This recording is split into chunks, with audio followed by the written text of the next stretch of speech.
How do you build an influencer startup out of content that you already have? So this video is for what I'll call accidental content creators.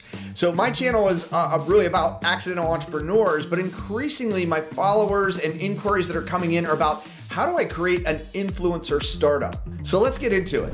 What I find is there are a lot of people that are actually already content creators that don't know it, and they're not taking advantage of this content they're creating to build a business that they can make money on, and they can actually, even do more and expand their influence and reach through it.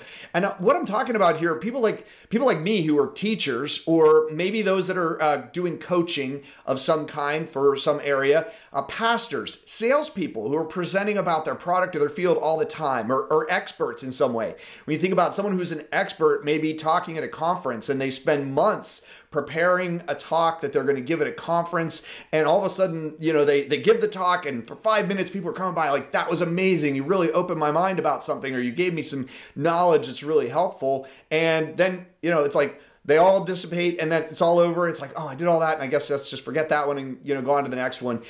All of these are the types of individuals that are constantly creating content, and they're communicating as, really they communicate as a living. The question I have is the camera rolling? In a lot of cases, it is. And then that content is there and more can be done with it. And if it's not, why not? How hard could it be to just put a phone or a camera onto a tripod and start to record some of this content? So I had this recent conversation with Matt Zahn. And if you don't know who Matt Zahn is, he is really one of the leading voices in storytelling with what he calls storytelling with traction. Matt works with some of the top CEOs in the world, helping them to learn how to use storytelling to communicate their vision and to really mobilize their workforce. And he is actually one of the top rated speakers for an organization called Vistage, which brings a lot of these CEOs together. And Matt was sharing with me, as an accidental content creator, he is constantly creating content. And in particular, he does a lot in podcasting. So he is actually creating some content that's monetized, but a lot of it is really just leading to the coaching work that he does and the training seminars and those kinds of things, and his Vistage talks. But what he realizes, he's got all this content, and there could be a lot more ways to monetize this, to really proliferate the messaging that he shared, the unique value that he has, and really encourage more people to jump into his challenges and to learn his method in ways that can really drive innovation, can drive change, and those kinds of things. So Matt actually asked me 5 questions about how to use the experience as an accidental content creator and turn it into more profitable revenue streams, more business models, more ways to monetize. So in this video, I'm going to answer these questions, and I'll give perspective on each one. So here's the question. I have thousands of pieces of content. What are the first 3 things that I should do to turn my content into a business and consumer model that can actually generate revenue? So, when I think about this is you already have a lot of content, or if you're creating a lot of content, there's a lot of opportunity to turn that into a business model if you're willing to look at it through an entrepreneurial lens. So in a sense, what you want to do is become, kind of move from being, just beloved, have casual followers, to being revered, so committed, even paying followers. So to me, this is about developing focused content, or taking the content you already have and really leaning in on the focus you have. So it's developing a content strategy that matches, number one, your true audience, but also the kind of content that you're already creating for that audience. So this is what I would look at, in terms of, first 3 things to do. First would be to select 1 or 2 channels where this audience already goes first for their information. So depending on the type of content you have, you may find that it's very entertaining, and it's maybe geared towards a younger audience, and it fits well into short format. A platform like TikTok or Lemonade may be really good places to go to get exposure. Whereas you may have longer form content. It may be more specific. It may be more expert related.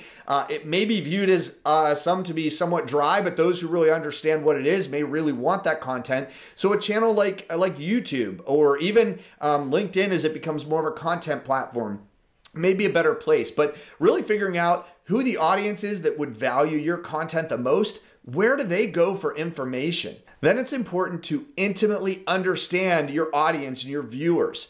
What is it that they like? What are their preferences, their choices? What is it that connects them to the content that you have? The more you understand that audience, the more likely you can turn them into not just followers, but customers, and ones that are very excited about the products and the capabilities, services, or whatever it is that you offer and what it can do for them.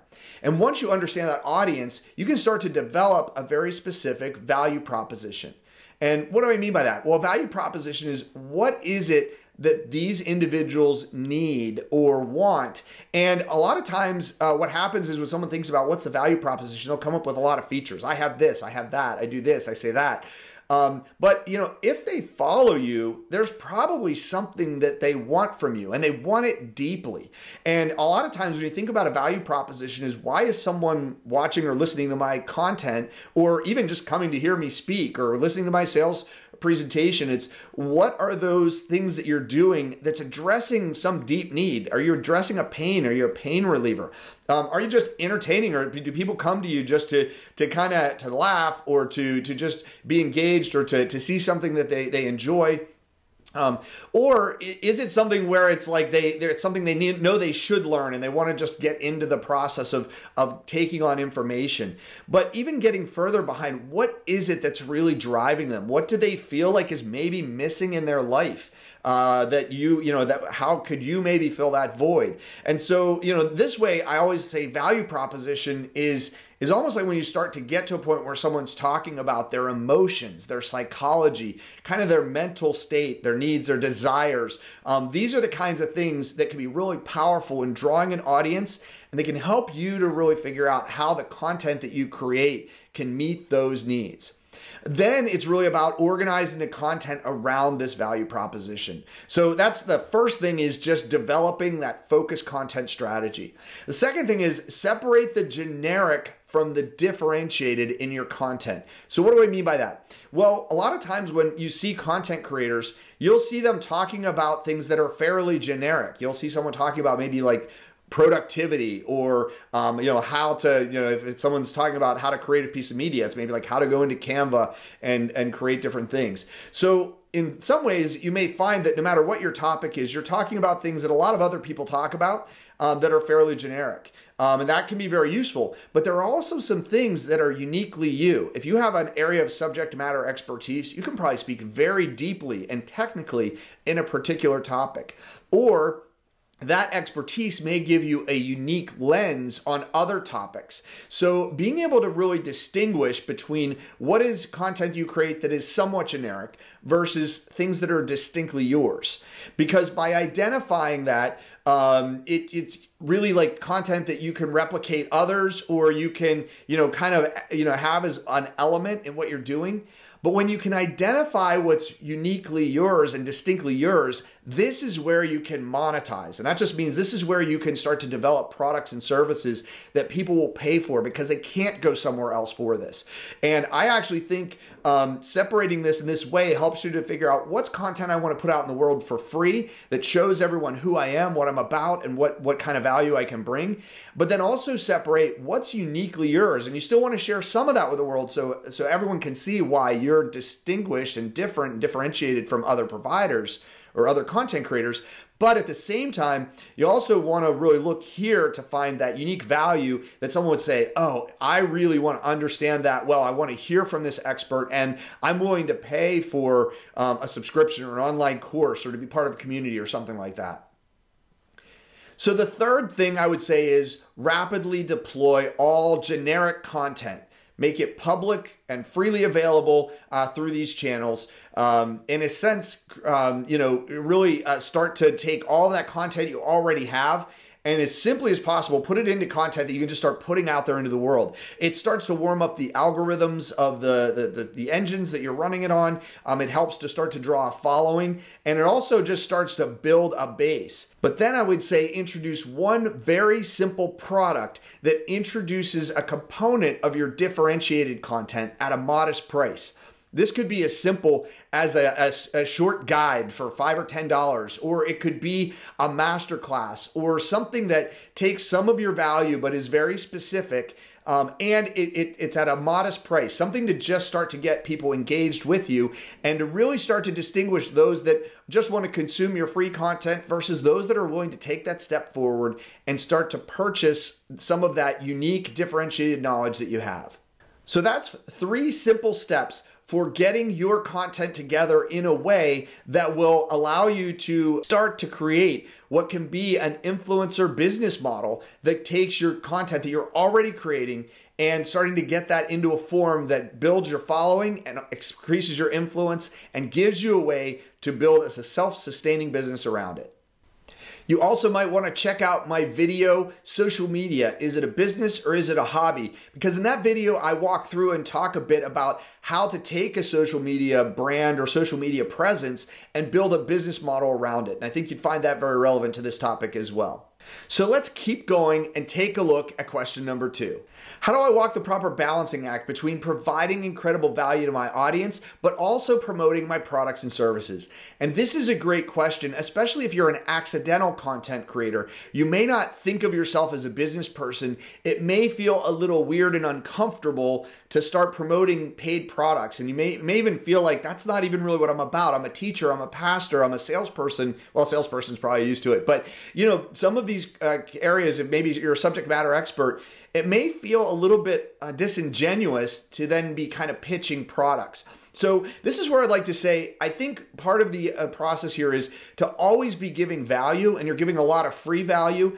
And in a sense, if people are following you, they've given you permission to bring them more value, and at some point make that transition from free content to that which is paid in some way. And a lot of times you'll hear people talk about customer magnets. This is where you take something really valuable and you give it away for free. But the exchange is you're kind of getting the opportunity to interact with those potential customers in a little more direct way. So this is where you might take some of the value, maybe a almost like a compilation of some of the free value that you give and maybe a little bit of your kind of unique differentiated value, and put this into a guide or a checklist or a step-by-step instruction manual of some sort, or a video or a masterclass, whatever it is, that free product that where you say, I'll give you this for free, but you ask them for something in return. You ask them for their name, their email address, or something like that. And what you're doing is you're really inviting them into more of a direct engagement.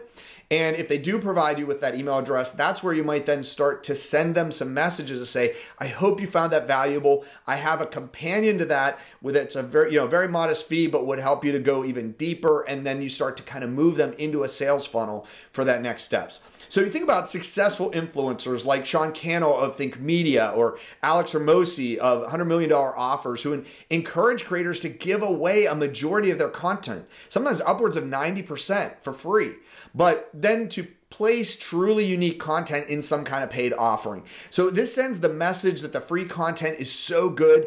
How great must the paid content be? And in that way, it's almost like you're not pitching what you're doing. The person's almost going to say, where can I get more? And then you provide the answer with that question. If you join my community, if you join my Patreon, if you take one of my online courses, you can now move into deeper and even more complex, even greater content. The thing here is you really have to build the audience first. If you don't have an audience, no one will know nor care about your offerings. And so in a sense, then it really will seem like you're pitching an offering because no one's really watching even the free content, and you're kind of pressing forward with some kind of paid content before you've really been given permission by the audience to do that. So this is where I would leverage existing content to build an audience, and then augment that with new content that even enhances the value of that existing content. And in a sense, what you're doing is you're giving it new context. You're keeping it fresh.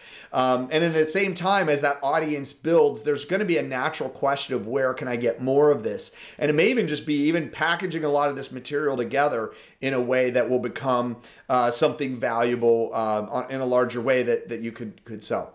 But one thing I've heard it described this way, kind of distinguishing between what's your hero content, that distinct and uniquely your content, versus hygiene content? What's the kind of run-of-the-mill content that you create is part of your everyday that you're going to share with the world, and some will find it valuable. And particularly, they'll find it valuable if they understand your broader piece of work. But repackaged content, things that you've already created, can really help to populate your channel and activate the channel's algorithms. At the same time, bringing people in, but at the same time, the new content can really give you the opportunity to be more current, more purposeful, more engaging. So mixing this new content and then really starting to introduce your expert, differentiated, unique content alongside of some of this, we'll call it stock content that you have, it's going to hopefully really draw in more viewers that are looking at your content and give more credibility for you to be able to start to offer the more paid versions of your products. So one of the videos I've created a while back that may be really useful if you're interested in this is one called The Price is Wrong. And in that video, I really talk about how do you start to create these simple, concise offers that are easy for customers to say yes to. So they see it's like, oh, it's like there's a free guide, and then you introduce, hey, here's an extended version of this guide, or maybe an online course or a masterclass. It's a really, really modest fee. I think I'll try that next. And so it really talks about how to package some of those things up. So to summarize this, you want to find that secret sauce that you have that's uniquely you, and then give the rest away. You can even hint at some of the secret sauce, but this is really the value that is reserved for paying customers, and you just start to signal that along the way. Second, build simple and affordable products that introduce the secret sauce at a high level. Reserving still some of the key details for some of your more advanced products that you're going to charge more money for. And this leaves the audience wanting more and making sure that there's good value in this product, but also in those to come. So you can stage this on content platforms like Kajabi, or use like a community like Circle or something like that to really bring this content together. But then at the same time, you can package it up in a way where people really understand. Then, as we mentioned, kind of create that simple customer magnet, free resources that draw people in, and then move them to a sales funnel or other just offers to start to engage with your paid content. You can start to talk about this customer magnet in appropriate places within your content, and then include the call to action to download these free resources. So this will start to connect your followers with your sales funnel, and it'll do it in a way that seems very open and not pushy, or won't feel like you're pushing products. If you've never built a customer magnet like this before, you may want to check out my video, How I Built a Customer Magnet. Because in this case, I walk through how to create that simple, valuable piece of free resource, and then really step through to how to transition that to bringing people into the sales funnel. So hopefully that helps you to really see some ways to balance between creating that incredible value for the audience and also promoting products and services. Now let's keep going with question number 3. If you're an accidental content creator, what are some of the beginner benchmarks you can look at to know if your content is starting to attract interested buyers?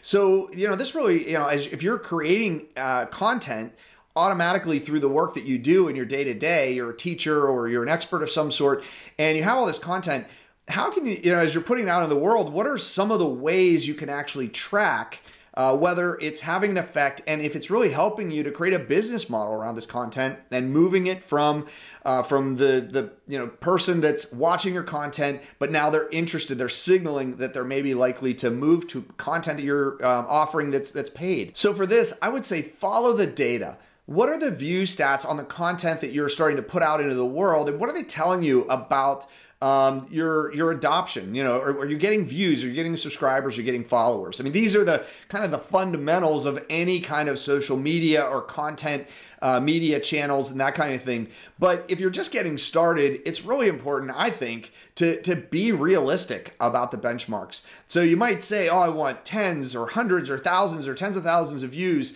or lots of followers, but it can take a long time to build an audience. So the first focus should really be about consistency, like creating that content and just carefully following the data in terms of things like views and followership or subscriptions, just celebrating those wins. Know what is a win for you, because that can be really the temptation, is that you see others doing it. It's like, oh, it seems so effortless and they're creating a lot. and they're putting a lot out there and they're getting all these followers. And I have content that seems like it's just as good, but nobody sees it. It just takes a long time to do that. So especially if you're taking a lot of content you've already created in the past, you've got video, you have other content, podcasts, what have you, as you start putting it out there, it can really be discouraging initially to see like, oh, all this content, I'm putting out something every day or every week and nothing's happening. But it's really that slow burn, that effort over time where it's going to have an impact. So platforms like YouTube can really be that slow burns. You might look to see, 10 or 20 views on a video, and that might be good at first, or maybe 1 to 2 subscribers per video. You see some content creators put a video out and thousands or tens of thousands of people subscribe immediately. But at first, that's really, really unusual. So other platforms like TikTok, you may get a lot of views. You may get hundreds of thousands of views early, particularly if you have content that's kind of unique or entertaining. But you may not gain as many followers unless there's something really unique about the content where someone says, oh, I want to go back and see what else this person makes. But regardless, it's like getting content out there and almost like giving a baseline and watching the data. It starts to help you understand what is normal initially, and you can start to see over time the growth. Later, you can start to look at things like the ratio between impressions and views. So most of the channels do give you some data and analytics. YouTube provides robust data. Others like TikTok or Instagram give you some data and analytics, but you may use other tools to get at this information. As you start to look at this ratio of when people see it, do they engage with it? So does somebody see your video and then just kind of swipe up and kind of move past it? Or do they stop and watch it for a longer period of time? If it's something like YouTube, are they staying longer than the first 30 seconds? Or, or are they seeing your thumbnail or your image and then clicking into it and watching the video? So, thinking of like YouTube, it's like a click-through rate of 1 or 2% when someone sees your thumbnail or your title. Might be pretty good for you as a beginner at it. Whereas later you may want to see that to be 5, 10, 15, even higher percentage. And that's where, improving titles and thumbnails and that first hook in the first few minutes starts to increase your numbers, and you can really see as you make a change, that change is playing out in improving that ratio. Along with this, I would say learn what works for your channels. So a few best practices can go a long way towards growing the audience. You'll find that whatever the channel is, whether it's Instagram or TikTok or YouTube or any platform that's out there, there's likely a lot of expert guidance and advice on how to get the most out of that channel. So the more you can learn about that, the more you can implement the best practices so that the focus can be on your content and the uniqueness of your content, and the audience is absorbing it or seeing it the way that they're already used to. And the things that work for some of the best producers, you can start to implement those in your content as well. I'd also say experiment with content, with timing, with trends. See what attracts attention. When you have a lot of existing content, starting to put that out on a regular basis, even experimenting with what time of day or what days of the week is going to get the most attention. And so these are ways that you can almost do little experiments all along the way to figure out how to use the content you have in a strategic way. What are you learning? How do you learn as much as possible with as little effort? Recognizing even if you have 100 or 1,000 or 2,000 pieces of content that you're going to start staging, you may start breaking up into pieces. Recognize that you want to get something out of every piece of that content. So just experimenting and looking at the data as you go to see what is it telling you. I would say don't push paid content too early. Let the data tell you when the time is right. I talked a little bit earlier about really balancing between creating value for the audience and then also monetizing. Really waiting for the audience to give you that permission to draw them into a higher level of engagement through maybe a customer magnet or some kind of paid content, maybe modestly priced content initially that leads them through a sales funnel or something like that.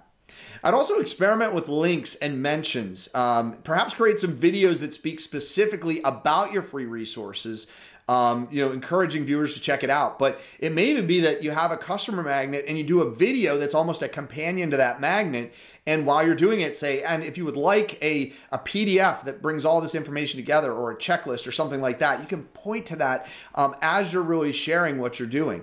If it's appropriate to your content, you may even say, you know what, I built my first free resource and I really want you to have it. Let me show you why I chose this content and how I put this resource together. That can be almost a how-to video or a behind-the-scenes video that's actually introducing the magnet and telling people about it. At the end, that gives you permission to say, and hey, if you want to check it out yourself, there's a link down below where you can click here on the screen. And then finally, I would say leverage upsells and email sequences to encourage those who have downloaded your free resources or your magnet, and really encourage them to move towards paid or content services for sure. But the point is here, as you're just getting the channel up and running, it's not really about getting people into your paid content. It's really about building the audience, building that trust, and really giving the audience the opportunity to lean in and almost encourage you to go to that next level and say, I'm ready to buy something, I'm ready to engage in more detail. So hopefully there's some simple things to think about in terms of benchmarks as you're just getting started, to really start to sense when the audience that's really viewing your free content and are ready to start engaging with your paid content that's available. So with that, let's keep going with question number 4. So when leveraging content that you've already created for other purposes to try to build a business model, what role does authenticity play in the process? And what are the things that the algorithms of the platforms are doing that are really important in the way that you bring this to light? So that's the question I want to address now. And there's really 2 parts of this. First, let's talk about authenticity. First, I should say these are really 2 different things, but they're closely related and they're equally important. So I want to first talk about authenticity and then we'll get into the algorithm. But with authenticity, sometimes, when someone's putting together a story or a public speech or something like that, there's a question of ethos. Really, like, why are people listening to you? What is your credibility? And that's where authenticity can be such an important part of this. Just, really letting people know I'm going to bring real value. And part of that value is who I am and why I'm able to speak on this topic. So if you are an accidental content creator, chances are you've already established credibility. If you're a teacher or if you're an expert or a pastor or something like that, you've really shown the world that you've done a lot of studying on a topic. You know a lot about a topic. You've had a lot of experiences in a particular area. And so you have that credibility. So the more that you can be your authentic self, the more likely that the audience is going to resonate, not just with your message, but they're going to resonate with you. They're going to want to know more about you. I would even venture to say that it seems like we're moving into an era of authenticity with social media. I think more and more as people see that social media is presenting our best self, or even the self that we hope to be, more so than our real self, people are getting disillusioned with that. And we're even seeing some of the negative effects of that, of people pretending to be someone else, and either themselves feeling like an imposter, or they're kind of projecting this image, and others are saying, "Oh, I'm not good enough because I'm not as good as that person," and so creating mental health situations, anxiety, and so forth. And so I think as more and more we're seeing the detrimental effects of this, we're moving into what I would call an era of authenticity when it comes to social media. So I think what that means here is just be you and consider how to emphasize what is uniquely you, because that's going to be what makes the audience more likely to follow you and really feel connected with you, feel like they are building a relationship with you as they watch your content. So now let's talk about how that relates to the algorithm. So whatever the platform is that you're using, your views, your follows, your subscribes, your likes, like all of those things are going to be a function of what the algorithm does with your content when it sees what it is. And of course, this is very platform specific, but I think it's important to acknowledge in this moment is that AI is changing SEO, the search engine optimization, or it's changing the way algorithms and social media platforms are working. They're using AI to drive this, or AI is creating different ways for people to consume content, or the different ways that the platforms want to emphasize content. And so these changes are happening at an exponential rate. in the past, SEO was king. And I think that while it may be still true to some degree, it's now much more complex. So in that way, it's like pointing to specific things that the algorithm favors is still important, but it's also recognizing that the way that those algorithms are being driven and even what's priority to those algorithms is being changed rapidly by AI, by changes in just viewers' tastes, and in just the more sophistication of the technology around them. So for this, in terms of algorithms, platform matters a lot. TikTok is a social media platform. It's an entertainment platform. Whereas things like LinkedIn, at least traditionally has been more of like a career update. And though it's now becoming more of a content channel. YouTube is a search engine. So just knowing what's different about the platform and the algorithms behind the platform is really going to be very, very useful in terms of how you want to approach each of these and how you want to stage your content for each of them. The good news is this is an area that's been widely covered in freely available media content where you can find people talking about here's how the best TikTokers or YouTubers or LinkedIn users or, here's how they're getting the most out of the algorithm. There's lots of how-to content out there, so you can learn about this pretty quickly. But what I would say is it's also important to do your own research. And when I say research, I don't mean like an endless string of Google searches or watching every video or read every book on the topic. I mean, do primary research. When you look at these platforms, look at the data that's available to you to figure out how these algorithms work and what's working for you when you put a particular type of content out there. How are people responding to that? And earlier I answered this question, or I talked a bit about really using the data related to your content to figure out what's working and what you should really lean in on. I think of a really good example here is a video that I created a while back. It was about Madam C.J. Walker. Madam C.J. Walker, I argue, is one of the greatest entrepreneurs of all times.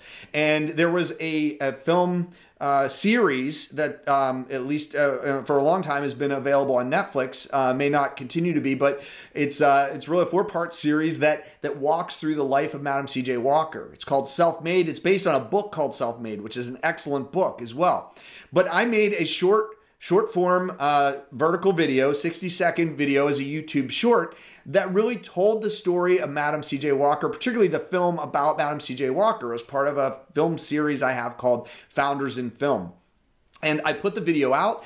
It performed well. It got a few hundred views. It was still early on in my channel. It was a good performance for a video at that time. And so over the course of a week or so, it did well. And then it fell off and there were no followers for it anymore. That was pretty typical for my channel early on. And what I found was, that would be, the end. It would have a run at the very beginning. Well, something really interesting happened. A year later, all of a sudden, there was a spike in the video. All of a sudden, the video got a lot of views. Well, those views actually led to new impressions, even though the video had been around for a long time. At least currently, what my understanding is that if someone watches one of your videos, you'll get 7 impressions in other people's feeds the following week. So the more views you get, the more that you get.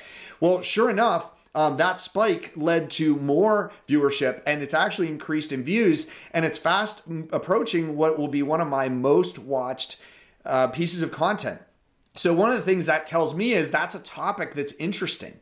It also validates my idea that commentaries about seeing entrepreneurship or seeing startup principles or founder principles in commentary about films that relate to these types of stories is interesting and useful. So one thing I will likely do at some point in the near future is I'll take that short form video that I did, use that as an MVP, a minimum viable product, and actually build a longer form commentary on this. So if that sounds interesting to you, definitely make a comment below. That's something that I will probably want to try to do in the future, recognizing that's a topic of interest. So this is just an example of how, just creating your content and doing things that really trigger that algorithm. What I found is sometimes a topic, an individual, a topic of story about an individual or a particular theme may generate some interest, and that data is telling me that I maybe want to do more with that. And so just some examples there: being your authentic self, creating the content or using the content you've already created to build that audience, and then watching that data to see of that content, what are the topics, the themes, the even just the styles or the approaches that are triggering greater response, and really leaning in on that type of content. So if you are interested in films about founders, kind of in line with the example I just gave, you may want to check out, I have a whole playlist called Founders in Films with all of my 1-minute recaps of films that are about the stories of real founders. So stories like Lamborghini, or Joy, the Joy Mangano story, or Madam C.J. Walker, or The Social Network. These are examples of films that I've done brief breakdowns of and looking at them through the lens of entrepreneurship and the principles of founding startups. Now let's keep going with question number 5. What is one mistake that accidental content creators make when they try to move into the world of thought leadership? And how can they avoid it? My initial reaction to this question is really just believing that you are a thought leader. And actually, this may sound odd coming from me, since I'm always emphasizing believe in you, be your first raving fan, or at least fake it till you make it. But the thing about thought leadership is, if it's already being said, it isn't really thought leadership. And so much of what is packaged or presented as thought leadership, in my experience, isn't really thought leadership, because I hear a lot of people saying it in different ways, in different versions. So I'm really cautious with this one. I think, perspectives on emerging thinking would be better to say than thought leadership. So in other words, I'm someone that has a particular expertise and I have a particular perspective that's unique, and I'm going to, apply or offer those perspectives on emerging thinking. Because that's really a way to present thought leadership, but not try to declare yourself as a thought leader. So that's, in terms of avoiding it, my first step to avoiding it would be to say, don't call yourself a thought leader. Let the world decide. Let the world say that you're a thought leader. So instead, apply your unique perspective on the most transformational and emerging topics that you see, and particularly those where you're not seeing a lot of people thinking about it or talking about it. By approaching it this way, if you do have a transformational idea, you can put it out there and let others decide if it's worthy of discussion. So you may find that one of two things happen. You may find that really the crickets are chirping and nobody's talking about it or responding to it. Or you may find that a flood of people come in and start to talk about it. So if the crickets are chirping, there's a chance that it actually is thought leadership, because no one even knows what to do with it yet. No one else is thinking about it yet. So if you really believe in the idea, keep sharing it, because later everyone may look back and say, oh, everyone's talking about this now, but at the beginning, you were the one that was introducing the idea or talking about it in the same way. As your influence grows, your most transformational ideas will have more opportunities to shape the future. And those would be the kind of things where if you put an idea out there and all of a sudden a lot of people start talking about it, then that tells you this is an idea that's really interesting. And as more people start talking about it, you may start to realize there are other people talking about it just in different places, and you may have the opportunity to step into that discussion or become part of that discussion. And so that's where if you do put an idea out there, or like a perspective on an emerging idea, that starts to draw a lot more conversation and gives you the permission and the opportunity to be part of that discussion as well. So that's where thought leadership can be a very powerful part of your platform. And if you're an accidental content creator where you've already created a lot of content, your ability to create some of that new thinking may be based on a lot of that work. You're summarizing and synthesizing a lot of that work that you've done maybe over years, and the presentations and the content that you put together over years, but now offering today's perspective on it and starting to look forward to what it means for the future.